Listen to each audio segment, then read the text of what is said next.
MLA அவதூறாக பேசி மிரட்டல் விடுத்த வழக்கில் கைது செய்யப்பட்ட விளாத்திக்குளம் திமுக எம்எல்ஏ மார்க்கண்டேயனை 15 நாட்கள் நீதிமன்ற காவலில் சிறையில் அடைக்க தூத்துக்குடி குற்றவியல் நீதிமன்றம் உத்தரவிட்டுள்ளது. நேரடி நெல் கொள்முதல் நிலையங்களில் லஞ்சம் வாங்கும் தற்காலிக பணியாளர்களை உடனே பணியிலிருந்து நீக்கம் செய்யுமாறு அதிகாரிகளுக்கு அமைச்சர் வெங்கடரமணன் உத்தரவிட்டுள்ளார். சென்னை வடபழனி முருகன் கோயிலில் அறநிலையத்துறை அமைச்சர் ரமேஷ் திடீர் ஆய்வு மேற்கொண்டார். கோவிலுக்கு வந்திருந்த பொதுமக்களிடம் சாமி தரிசனத்தில் உள்ள சிரமங்கள் மற்றும் குறைகளை கேட்டறிந்தார். அமெரிக்காவில் ரூபாய் 96.4 லட்சம் மதிப்புள்ள பத்திரங்களை வாங்குபவர்களுக்கு கிரீன் கார்டு வழங்கும் திட்டத்தை அதிபர் டிரம்ப் தலைமையிலான அரசு பரிசீலித்து வருகிறது. திருப்பரங்குன்றம் சுப்பிரமணிய சுவாமி கோயில் அறங்காவலர் குழு தலைவர், துணைத் தலைவர் திடீர் ராஜினாமா செய்துள்ளனர். காரணங்கள் குறித்து தெரிவிக்கவில்லை. பழனி கோயில் நில விவகாரத்தில் என் பெயரை இணைத்து வரும் செய்திகள் முற்றிலும் பொய்யானவை, ஆதாரமற்றவை, அவதூறு பரப்பியவர்கள் மீது சட்ட நடவடிக்கை தொடங்கப்பட்டுள்ளது என திமுக முன்னாள் அமைச்சர் சக்கரபாணி விளக்கமளித்தார். மழைக்காலமும் மழைக்கால கூட்டத்தொடரும் நாட்டு மக்களுக்கு பயனுள்ளதாக அமையட்டும். நாட்டின் வளர்ச்சிக்கு தற்போதைய கூட்டத்தொடர் முக்கியம். அனைத்து எம்பிக்களும் விவாதத்தில் பங்கேற்க வேண்டும் என பிரதமர் மோடி கூறினார். விக்ரம் 1 ராக்கெட் வெற்றிகரமாக விண்ணில் ஏவப்பட்டது ஒரு வரலாற்று சாதனை. இதன் மூலம் நாட்டு இளைஞர்கள் நம்மை பெருமையடைய செய்துள்ளனர் என பிரதமர் மோடி கூறினார். உலக அரங்கில் நம் தேசத்தின் பெருமையை பதிய வைக்க வேண்டும் எனவும் வலியுறுத்தினார். இது இளைஞர்களின் காலம். 56 வயதில் இளைஞர் என்று கூறிக்கொள்பவர்களுக்கான காலம் அல்ல. 28 வயதான இளைஞர்கள் விக்ரம் 1 திட்டத்தை வெற்றிகரமாக நிகழ்த்தியுள்ளனர் என பிரதமர் மோடி தெரிவித்துள்ளார். ராஜ்யசபா எம்பிக்களின் சம்பளம், படிகள் மற்றும் பல்வேறு வசதிகளுக்காக கடந்த 2 நிதியாண்டுகளில் 261 கோடிக்கும் அதிகமாக அரசு செலவிட்டுள்ளது தகவல் அறியும் உரிமை சட்டம் மூலம் தெரியவந்துள்ளது. சென்னை சேத்துப்பட்டில் உள்ள இயற்கை எரிவாயு நிறுவனத்தில் முதல்வர் விஜய் ஆய்வு செய்தார். பொது தனியார் கூட்டு பங்களிப்பு முறையில் ஸ்ரீனிவாசா வேஸ்ட் மேனேஜ்மெண்ட் நிறுவனம் இயங்குகிறது. இதில் மக்கும் குப்பைகளில் இருந்து இயற்கை எரிவாயு தயாரிக்கும் நிறுவனத்தை முதல்வர் விஜய் ஆய்வு செய்தார். முதல்வர் விஜயுடன் ஃபோர்ட் நிறுவனத்தின் உயர்மட்ட குழுவினர் ஆலோசனை நடத்தினர். மறைமலை நகரில் 3250 கோடியில் என்ஜின் உற்பத்தியை தொடங்கும் நிலையில் தமிழக அரசு முழு ஆதரவு அளிக்கும் என முதல்வர் விஜய் உறுதியளித்தார். இந்தியாவிலேயே அதிக எண்ணிக்கையிலான இளம் கிராண்ட் மாஸ்டர்களை உருவாக்கி தமிழகம் சாதனை படைத்து வருகிறது. செஸ்ஸை நேசிக்கும் அனைவருக்கும் உலக செஸ் நாளில் வாழ்த்துக்கள் என முதல்வர் விஜய் தெரிவித்துள்ளார். கையை உடைப்போம், காலை உடைப்போம் என சட்ட ஒழுங்கு பிரச்சினை ஏற்படுத்தும் வகையில் பேசியதால் திமுக எம்எல்ஏ மார்க்கண்டேயன் கைது செய்யப்பட்டார் என அமைச்சர் நிர்மல்குமார் தெரிவித்துள்ளார். திமுக ஆட்சியில் பதிவு போட்டவர்கள் மீது குண்டாஸ் போடப்பட்டது. சிகிச்சையின் போது நோயாளிகள் உயிரிழப்பது குறித்து ஆய்வு செய்ய மாவட்ட வாரிய குழுக்களுக்கு செயல் வடிவம் கொடுக்கப்படும். குழுவின் பரிந்துரைப்படி மருத்துவமனை மீதோ மருத்துவர் மீதோ நடவடிக்கை எடுக்கப்படும் என அமைச்சர் அருண்ராஜ் தெரிவித்தார். திமுகவுக்கு அதிகார மமதை இன்னும் தலையை விட்டு இறங்காமல் காவல்துறையையே பகிரங்கமாக மிரட்டி அறிக்கை விடுகிறார் ஸ்டாலின். திமுக விதைத்து வரும் வினைகளை விரைவில் அறுவடை செய்யத்தான் போகிறது என தாவேகா ஐடி விங் தெரிவித்துள்ளது. விளாத்திக்குளம் எம்எல்ஏ மார்க்கண்டேயனை கைது செய்தது கண்டனத்திற்குரியது. ஆட்சியாளர்களின் மனதை குளிர்விப்பது காவல்துறையின் பணி அல்ல. மனசாட்சிப்படி செயல்படுங்கள், இல்லையென்றால் விளைவுகளை சந்திக்க நேரிடும் என திமுக தலைவர் ஸ்டாலின் தெரிவித்துள்ளார். விளாத்திக்குளம் எம்எல்ஏ மார்க்கண்டேயன் கைது செய்யப்பட்டது கண்டிக்கத்தக்கது என உதயநிதி தெரிவித்துள்ளார். பொதுக்கூட்டத்தில் பேசினார் என்பதற்காக எம்எல்ஏ என்றும் பாராமல் எஸ்பி அலுவலகத்தில் அடைத்து வைப்பது சரியல்ல என்றார். CV சண்முகத்திற்கு மாவட்ட செயலாளர் பொறுப்பு வழங்காததால் விழுப்புரம் மாவட்ட நிர்வாகிகள் ஆவேசமடைந்தனர். EPS இல்லாததால் 1000க்கும் மேற்பட்ட நிர்வாகிகள் தங்களது ராஜினாமா கடிதத்தை அதிமுக தலைமை அலுவலகத்தில் கட்சியின் மேலாளரிடம் வழங்கினர். தமிழகத்துக்கான காவிரி நீரை தர மறுக்கும் கர்நாடக முதல்வருக்கு கண்டனம் தெரிவித்த எடப்பாடி பழனிசாமி வரும் 22ஆம் தேதி நடைபெறவுள்ள காவிரி மேலாண்மை ஆணைய கூட்டத்தில் உரிய பங்கு நீரை பெற தாவேகா அரசு நடவடிக்கை எடுக்க வேண்டும் என வலியுறுத்தினார். நீதிமன்றங்களில் ஆஜராகும் போது காவல்துறையினர் முறையான சீருடை அணிய வேண்டும். அறிவுறுத்தலை பின்பற்றாவிட்டால் ஒழுங்கு நடவடிக்கை எடுக்கப்படும் என எச்சரிக்கை விடுக்க டிஜிபிக்கு சென்னை ஹைகோர்ட் உத்தரவிட்டுள்ளது. அதிமுக மாவட்ட நிர்வாகிகள் கூட்டத்தில் பொதுச் செயலாளர் பதவியில் இருந்து விலகுமாறு பழனிசாமியிடம் மதுரை பகுதி செயலர் கந்தன் கோரினார். 47 தொகுதிகளில் அதிமுகவை வெற்றி பெற வைத்துள்ளேன், நான் ஏன் பதவி விலக வேண்டும் என பழனிசாமி பதிலடி கொடுத்தார். பிள்ளையாக நான் ஊட்டி வளர்த்த திமுக இளைஞரணி 47வது ஆண்டில் அடியெடுத்து வைக்கிறது. இனிவரும் காலம் முன்பை விட 2 மடங்கு உழைக்க வேண்டிய காலம். உழைப்பை கொடுப்போம், தமிழகம் காப்போம் என ஸ்டாலின் தெரிவித்துள்ளார். மாற்றுக் கட்சியை சேர்ந்த ஆயிரக்கணக்கானோர் தாவேகாவில் இணைவதால் உள்ளாட்சி தேர்தலிலும் பார்லிமெண்ட் தேர்தலிலும் சில முக்கிய கட்சிகள் வேட்பாளர்கள் கிடைக்காமல் தேடி தேடி பிடிப்பார்கள். அது நடக்கத்தான் போகிறது என அமைச்சர் தமிழன் பார்த்திபன் தெரிவித்தார். கோர்ட் வளாகங்களில் வக்கீல் உடையுடன் ரீல்ஸ் வீடியோ வெளியிட்டால் நடவடிக்கை எடுக்கப்படும். கோர்ட் வாதங்களை எடிட் செய்து வீடியோ வெளியிடக்கூடாது. சட்ட விழிப்புணர்வு பதிவுகளுக்கு மட்டுமே அனுமதி என இந்திய பார் கவுன்சில் எச்சரித்துள்ளது. ஜப்பானில் தயாரிக்கப்பட்ட கியூடெங்கா என்ற டெங்கு தடுப்பூசிக்கு இந்தியாவில் ஒப்புதல் அளிக்கப்பட்டுள்ளது. நமது நாட்டில் டெங்கு தடுப்பூசிக்கு அனுமதி பெறும் முதல் தடுப்பூசி இதுவாகும். மத்திய பிரதேச பொது சிவில் சட்ட மசோதாவிற்கு அம்மாநில அமைச்சரவை ஒப்புதல் அளித்துள்ளது. இச்சட்டத்தின்படி ஆண்களுக்கான திருமண வயது 21ஆகவும் பெண்களுக்கான திருமண வயது 18ஆகவும் நிர்ணயிக்கப்பட்டுள்ள நிலையில் பழங்குடியினருக்கு இதிலிருந்து முழு விலக்கு அளிக்கப்பட்டுள்ளது. மத்திய அரசு அனுமதியின்றி தமிழக அமைச்சர்கள் 2 பேர் வெளிநாடு சென்றார்கள். யாருடைய செலவில் போனார்கள்? மக்கள் பணமா, வெளிநாட்டு நபர்களின் பணமா? இதுகுறித்து கவர்னரிடம் மனு அளிக்க உள்ளேன் என நயினார் நாகேந்திரன் தெரிவித்தார். விவசாயிகள் நிறைய பேரை சினிமாவில் மட்டும்தான் முதல்வர் விஜய் காப்பாற்றுகிறார் என அன்புமணி ராமதாஸ் தெரிவித்தார். தாவேகாவில் அமைச்சர்களை சந்தித்தால் உடனே கூட்டணி பேச்சுவார்த்தை என்று சொல்வதாக அவர் கூறினார். தமிழக பட்ஜெட் தாக்கலுக்கு முன்பாக பாமக சார்பில் வெளியிடப்படும் வேளாண் நிழல் நிதிநிலை அறிக்கையை பாமக தலைவர் அன்புமணி வெளியிட்டார். சுப்ரீம் கோர்ட் நீதிபதிகளின் எண்ணிக்கையை 33லிருந்து 37ஆக அதிகரிக்கும் மசோதாவை லோக்சபாவில் மத்திய அமைச்சர் அர்ஜுன் ராம் மேக்வால் தாக்கல் செய்தார். மகளிருக்கு இலவசமாக அரசு பேருந்தில் பயணிக்க தமிழக அரசு அனுமதிக்கிறது. ஆனால் அரசு சட்டக்கல்லூரி மாணவர்களுக்கு ஏன் இலவச பேருந்து பயணத்தை வழங்குவதில்லை என ஹைகோர்ட் மதுரை கிளை கேள்வி எழுப்பியுள்ளது. போக்குவரத்து துறை செயலர் பரிசீலித்து உரிய நடவடிக்கை எடுக்க வேண்டும் என்று உத்தரவிட்டுள்ளது. கும்மிடிப்பூண்டி தொகுதி தவிக எம்எல்ஏ விஜயகுமாரின் மனைவி உடல்நலக்குறைவால் இறந்த நிலையில் அமைச்சர் ஆனந்த் இன்று நேரில் அஞ்சலி செலுத்தினார். ஜனநாயகன் திரைப்படத்தை பார்க்க தவிக அமைச்சர்கள் சிலர் 3 மணி நேரம் விடுப்பு கேட்டதாகவும் அதனை முதல்வர் கொடுக்க மறுத்ததாகவும் வெளியான தகவலை சுட்டிக்காட்டி பாஜக மாநில தலைவர் நயினார் நாகேந்திரன் விமர்சித்துள்ளார். இவர்களையெல்லாம் வைத்து நம்ம நாட்டில் என்னத்தை செய்ய முடியும் என்றார். முதல்வர் விஜயை விமர்சித்த வழக்கில் கைது செய்யப்பட்டு மருத்துவ பரிசோதனைக்காக அழைத்து செல்லப்பட்ட திமுக எம்எல்ஏ மார்கண்டேயன் விசாரணையின் போது போலீசார் தன்னை தாக்க முயன்றதாகவும் துப்பாக்கி முனையில் மிரட்டினார்கள் என்றும் பரபரப்பு பேட்டியளித்தார்.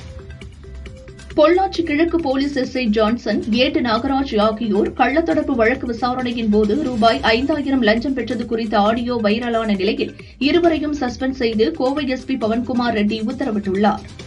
சென்னை மாநகராட்சியில் உருவாகும் 6150 டன் குப்பைகளை மக்கும் மக்காதவை என தரம் பிரிக்க வேண்டும் என முதல்வர் விஜய் உத்தரவிட்டுள்ளார். மக்கும் குப்பைகளை முழுவதுமாக எரிவாயு மற்றும் உரமாக மாற்ற வேண்டும். பிளாஸ்டிக் மற்றும் மக்காத குப்பைகளை சாலை அமைக்கவும் சிமெண்ட் ஆலைகளுக்கு எரிபொருளாக மாற்றிட சென்னை மாநகராட்சி அலுவலர்களுக்கு அறிவுறுத்தினார். ராமர் கோவில் நன்கொடையில் முறைகேடுகள் நடந்ததாக எழுந்த புகார்களை எஸ்ஐடி எனப்படும் சிறப்பு புலனாய்வு குழுவே விசாரணை நடத்துவதற்கான சாத்தியக்கூறுகளை ஆராய்ந்து அறிக்கை தாக்கல் செய்யுமாறு உத்தரப்பிரதேச அரசுக்கு சுப்ரீம் கோர்ட் உத்தரவிட்டுள்ளது.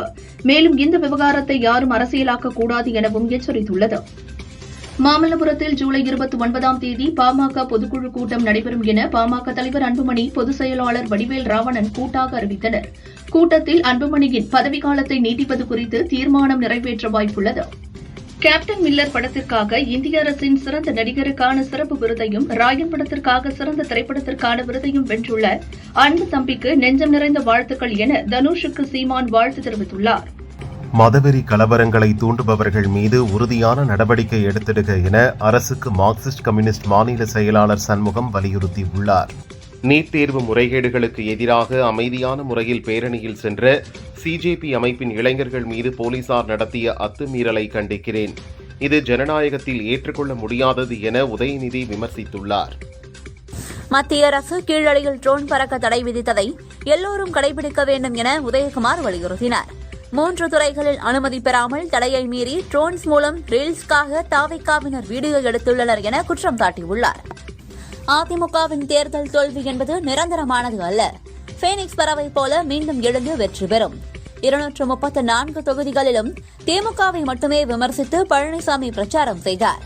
அந்த கணிப்பு தவறாகிவிட்டது என அதிமுகவின் ராஜன் செல்லப்பா தெரிவித்தார். தமிழகத்தில் ஊழல் இல்லாத இந்த காமராஜர் ஆட்சி 5 ஆண்டுகள் தொடர வேண்டும் என ப. சிதம்பரம் கூறினார். காங்கிரசின் ஆதரவும் அரசுடனான உறவும் தமிழகத்தில் லஞ்சமில்லாத 5 ஆண்டுகால நிர்வாகத்தை பெற உதவும் என தெரிவித்தார். மேகதாது அணை தொடர்பாக சென்னை தலைமைச் செயலகத்தில் துறை அதிகாரிகள் மற்றும் அமைச்சர்களுடன் முதலமைச்சர் விஜய் ஆலோசனைகள் ஈடுபட்டார். தேர்தல் தோல்வி, அதிமுக வளர்ச்சிப் பணி உள்ளிட்டவை தொடர்பாக மதுரை மாநகர் மற்றும் ராமநாதபுரம் மாவட்ட நிர்வாகிகளுடன் சென்னை தலைமை அலுவலகத்தில் அதிமுக பொதுச் செயலாளர் பழனிசாமி ஆலோசனை நடத்தினார். சென்னை தலைமைச் செயலகத்தில் முதல்வர் விஜயை தேசிய வடிவமைப்பு குழு தலைவர் மயில்சாமி அண்ணாதுரை சந்தித்தார். தமிழ்நாடு கலைத்திட்ட வடிவமைப்பு குழு தலைவராகவும் மயில்சாமி உள்ளார். தமிழக மக்களை பாதிக்கும் மின்கட்டண குளறுபடிகளுக்கு உடனடியாக தீர்வு காண வேண்டுமென தமிழக அரசை நயினார் நாகேந்திரன் வலியுறுத்தியுள்ளார். மத்திய அமைச்சர் நட்டாவிடம் கரப்பான்பூச்சி ஜனதா கட்சியினர் மனு அளித்தனர். நீட் வினாத்தாள் கசிவு, நீட் முறைகேடு, கல்வித்துறை சீர்திருத்தங்கள் குறித்த மனுவை வழங்கினர். கோரிக்கைகள் குறித்து மத்திய அரசிடம் பேசி முடிவெடுக்கப்படும் என அமைச்சர் நட்டா உறுதியளித்தார். பார்லிமென்டில் ஆக்கப்பூர்வமான விவாதம் நடைபெற வேண்டுமென பார்லிமென்ட் மழைக்கால கூட்டத்தொடர் தொடங்கும் நிலையில் பிரதமர் மோடி வலியுறுத்தியுள்ளார். விண்வெளி உள்ளிட்ட பல்வேறு துறைகளில் இந்தியர்கள் சாதனை புரிந்து வருகின்றனர். சர்வதேச அரங்கில் இந்தியா மீது நம்பிக்கை அதிகரித்து வருகிறது என்றார். புதுச்சேரி அமைச்சரவையில் அமைச்சர்களுக்கான இலாகா ஒதுக்கீடு குறித்து எப்போது வேண்டுமானாலும் அறிவிப்பேன் என முதல்வர் ரங்கசாமி தெரிவித்தார்.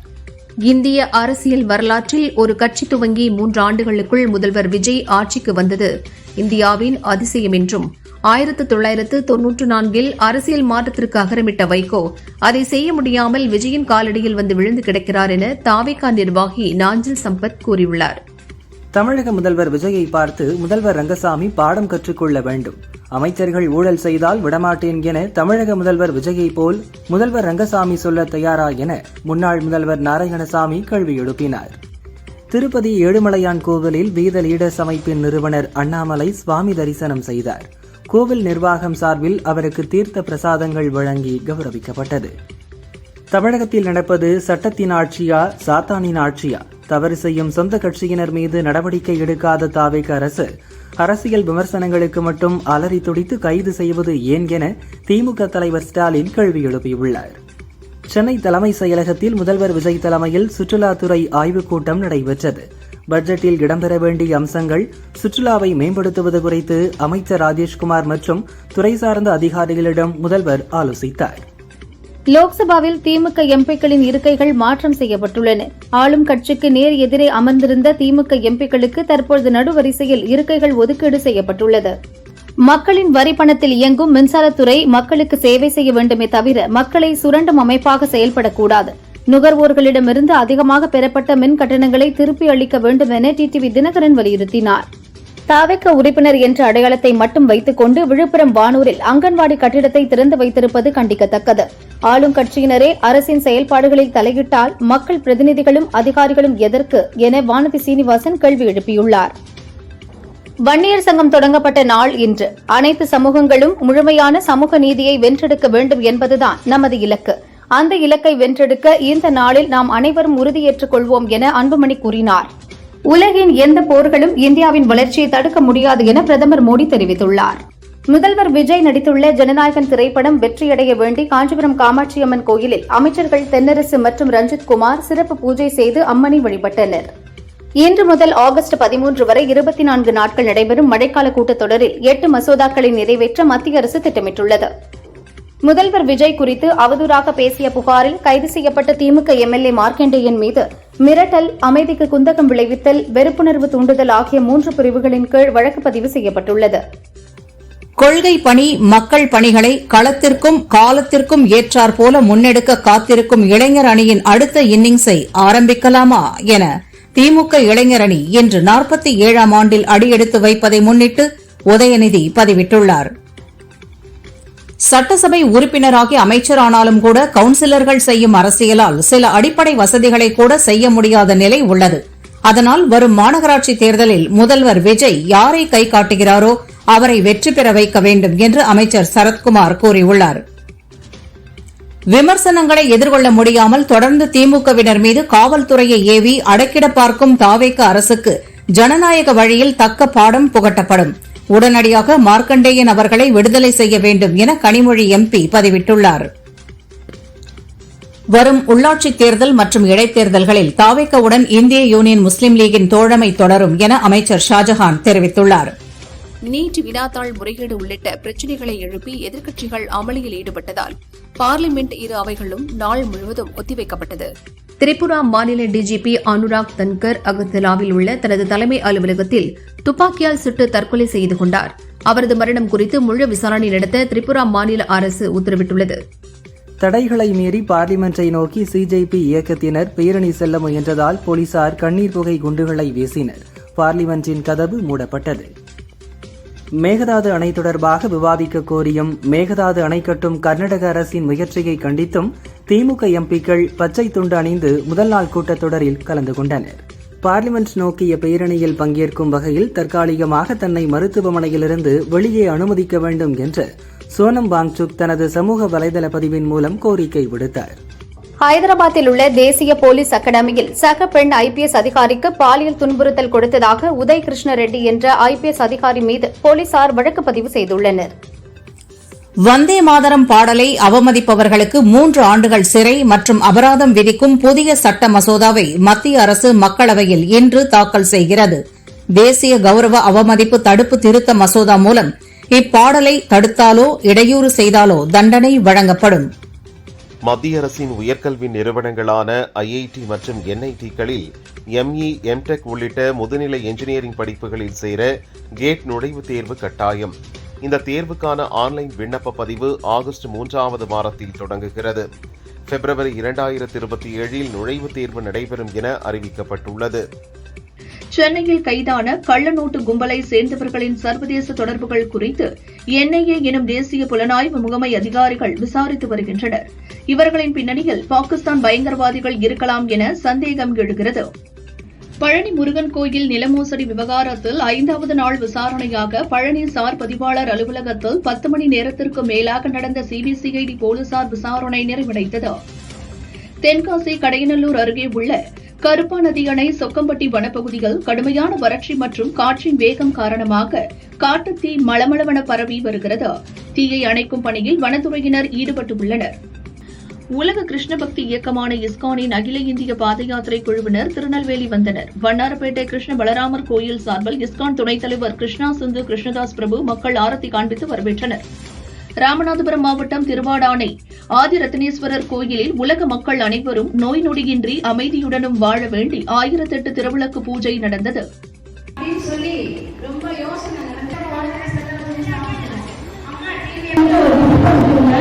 2030 ஜூன் மாதத்தில் ஒரே நேரத்தில் ஃபிஃபா உலகக்கோப்பை கால்பந்து தொடரும் ஐசிசி T20 உலகக்கோப்பை கிரிக்கெட் தொடரும் நடைபெற இருப்பதாக அறிவிக்கப்பட்டுள்ளது. இது விளையாட்டு ரசிகர்கள் மத்தியில் எதிர்பார்ப்பை ஏற்படுத்தியுள்ளது. உக்ரைனில் உள்ள துறைமுகத்தில் சரக்கு கப்பல் மீது நடத்தப்பட்ட தாக்குதலில் இந்தியர்கள் 4 பேர் இறந்தனர். ஒருவர் படுகாயமடைந்துள்ளார். இச்சம்பவத்திற்கு மத்திய அரசு கண்டனம் தெரிவித்துள்ளது. எனது தந்தையை துப்பாக்கி முனையில் மிரட்டியது உண்மைதான் என கைதான திமுக எம்எல்ஏவின் மகன் அக்ஷய் தெரிவித்தார். அவர்கள் சொல்லும் கருத்தை அப்படியே சொல்ல வேண்டும் என அழுத்தம் கொடுத்தனர் என்றார். போக்சோ வழக்கில் பாதிக்கப்பட்ட சிறுமியை மீண்டும் மீண்டும் கோர்ட்டுக்கு அழைத்து வந்து நடந்ததை கூறும்படி வற்புறுத்த முடியாது. அவர் அனுபவிக்கும் மன அழுத்தங்களை நம் சமூகத்தில் பலர் புரிந்து கொள்வதில்லை என ஹைகோர்ட் வேதனை தெரிவித்தது. சென்னையில் நாளை வானம் ஓரளவு மேகமூட்டத்துடன் காணப்படும். மாலை அல்லது இரவு நேரங்களில் நகரின் ஒரு சில பகுதிகளில் லேசான மழை பெய்ய வாய்ப்புள்ளதாக வானிலை ஆய்வு மையம் தெரிவித்துள்ளது. அரசு சட்டக்கல்லூரி மாணவர்களுக்கு இலவச பஸ் பாஸ் வழங்க கோரிய வழக்கில் போக்குவரத்துத்துறை செயலாளர் பரிசீலித்து உரிய நடவடிக்கை எடுக்க வேண்டும் என்று ஹைகோர்ட் மதுரை கிளை உத்தரவிட்டுள்ளது. தமிழக கடலோர பகுதிகளில் நிலவும் காற்றழுத்த தாழ்வு பாதை காரணமாக ஜூலை 20 முதல் 26 வரை தமிழகம், புதுச்சேரி மற்றும் காரைக்காலில் மிதமான மழை பெய்ய வாய்ப்புள்ளதாக வானிலை மையம் தெரிவித்துள்ளது. சிவகங்கை மாவட்டம் அருளானந்தபுரம் புனித அன்னாள் சர்ச் 161வது ஆண்டு திருவிழா, கொடியேற்றம் மற்றும் புதிய கொடிமரம் அர்ச்சிப்பு விழா விமரிசையாக நடைபெற்றது. மதுரை மீனாட்சி அம்மன் கோயில் குடமுழுக்கு திட்டமிட்டபடி செப்டம்பர் 17ஆம் தேதி நடத்த முடிவு செய்யப்பட்டுள்ளதாக ஹைகோர்ட் மதுரை கிளையில் கோயில் நிர்வாகம் தெரிவித்துள்ளது. ஆவின் நெய் பழைய விலையிலேயே விற்பனை செய்யப்படுகிறது. விலை எதுவும் உயர்த்தப்படவில்லை என ஆவின் நிர்வாகம் விளக்கம் அளித்துள்ளது. சென்னையில் போதைப்பொருள் தடுப்பு நடவடிக்கையாக கடந்த 7 நாட்களில் 64 பேர் கைது செய்யப்பட்டுள்ளனர். 66.3 கிலோ கஞ்சா, 5 கிலோ கஞ்சா சாக்லேட்டுகள், 921 போதை மாத்திரைகள் பறிமுதல் செய்யப்பட்டுள்ளதாக சென்னை காவல்துறை தெரிவித்துள்ளது. நீலகிரி மாவட்டம் முதுமலை, மசினகுடி, மாயார், சிங்கார, விபூதிமலை சாலைகளில் வெளியூர் சுற்றுலா வாகனங்கள் செல்ல தடை விதிக்கப்பட்டுள்ளது. தற்காலிக சோதனை சாவடி அமைத்து வனத்துறையினர் கண்காணித்து வருகின்றனர். தூத்துக்குடியில் கைதான திமுக எம்எல்ஏ மார்க்கண்டேயனை சந்திக்க அனுமதி மறுக்கப்பட்டதால் காவல்துறையினருடன் திமுக முன்னாள் அமைச்சர்கள் அனிதா ராதாகிருஷ்ணன், கீதா ஜீவன் ஆகியோர் வாக்குவாதத்தில் ஈடுபட்டனர்.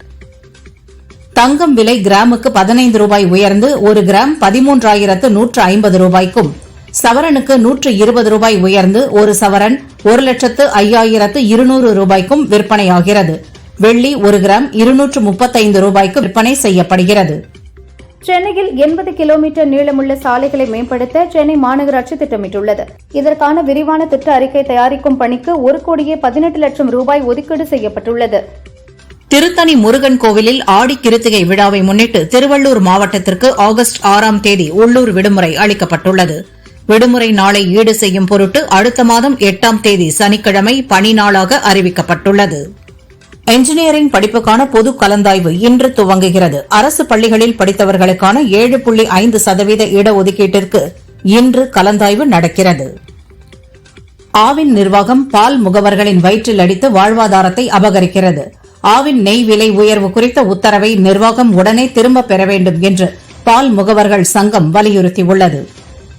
முதல்வர் விஜய் குறித்து அவதூறாகவும் மிரட்டல் விடுக்கும் வகையிலும் பேசிய விளாத்திக்குளம் திமுக எம்எல்ஏ மார்க்கண்டேயன் கைது செய்யப்பட்டுள்ளார். இவர் கைது செய்யப்பட்டதை கண்டித்து திமுகவினர் போராட்டத்தில் ஈடுபட்டுள்ளனர்.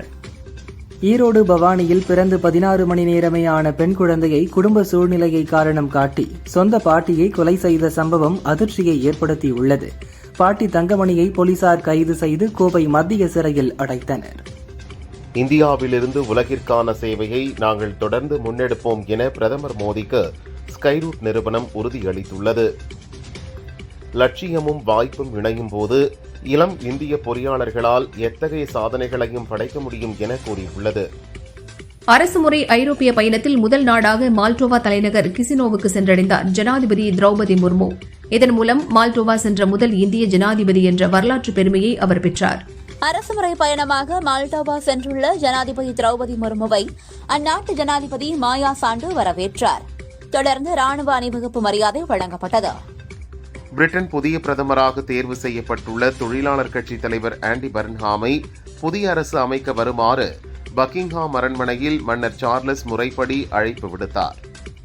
அமெரிக்காவின் ஆக்கிரமிப்பு தொடரும் வரை ஒரு சொட்டு எண்ணெய் அல்லது எரிவாயு கூட ஹார்முஸ் வழியே பாதுகாப்பாக கடக்க முடியாது என்று ஈரான் எச்சரித்துள்ளது. பாலியல் வன்கொடுமை செய்த புகாரில் பிரபல கிரிக்கெட் வீரர் அபிஷேக் போரலை உடனடியாக கைது செய்து விசாரிக்க கொல்கத்தா ஹைகோர்ட் உத்தரவிட்டுள்ளது. உலகக்கோப்பை கால்பந்து தொடரின் இறுதி ஆட்டத்தில் ஸ்பெயின் அணியிடம் அர்ஜென்டினா அணி தோல்வியுற்றது. இருப்பினும் அர்ஜென்டினா அணியின் கோல் கீப்பர் மார்டினஸ் ஸ்பெயின் அடிக்க முயன்ற 11 கோல் வாய்ப்புகளை போராடி தடுத்து உலகக்கோப்பை தொடரில் புதிய சாதனை படைத்துள்ளார். உலகக்கோப்பை தொடரில் தோல்வியடைந்ததும் அர்ஜென்டினா நட்சத்திர வீரர் மெஸ்ஸி மைதானத்திலேயே கண்ணீர் விட்டு அழுதார். மெஸ்ஸியின் கடைசி உலகக்கோப்பை தொடரான இந்த தொடரில் வெற்றி பெறாததால் அர்ஜென்டினா ரசிகர்கள் பெரும் ஏமாற்றமடைந்தனர்.